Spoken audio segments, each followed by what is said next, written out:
Richardson, coming to you live from Roanoke Rapids, North Carolina. We're here today to interview my colleague, Jasper Keller, who's been doing some in-depth research on Civil War medicine.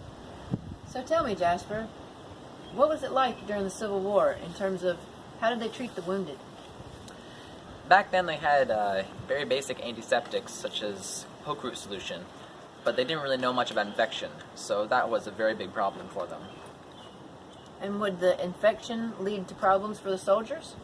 Very commonly, since they couldn't treat them with leg were to get infected or something, they would die, just period. They couldn't do anything about it.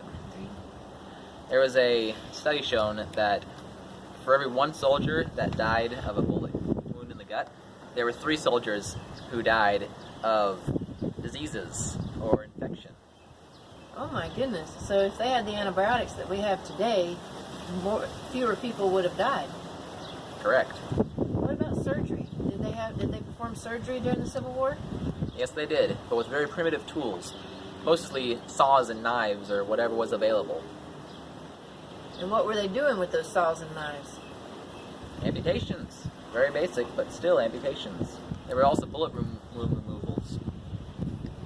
You mentioned that they performed amputations during the Civil War. Can you tell me more about that?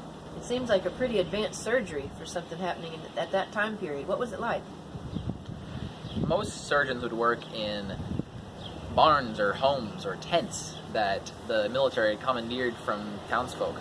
So surgeons would often have to work next to a pooping animal while performing an amputation. And the surgeons would also commonly work day and night, performing up to 5 or 6 amputations in an hour. Imagine doing an amputation every 10 minutes. At the end of the day, it wasn't an uncommon thing to see a pile of severed limbs chest high. That sounds like appalling working conditions. Did they at least have proper sanitation, like hand-washing facilities?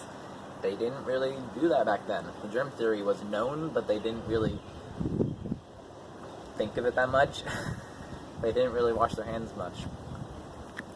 My goodness, so the Civil War surgeries, they were doing surgery, but it left a lot to be desired in terms of cleanliness compared to what we do today, correct? It was so unsanitary that surgeons wouldn't even clean their tools between one surgery to another. Wow, that sounds like it would really hurt. How did they manage pain? Well, back then they did have some basic anesthesia agents, like most commonly chloroform.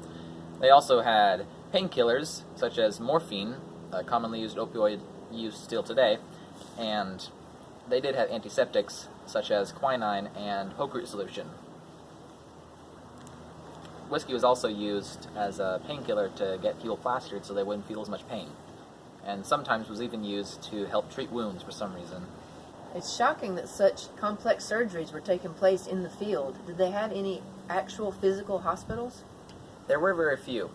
The one brick-and-mortar hospital that is most notable would be the one in Richmond, Virginia, that started out small, but as the need for more space grew, it eventually became the size of OHSU and could hold up to 6,000 patients.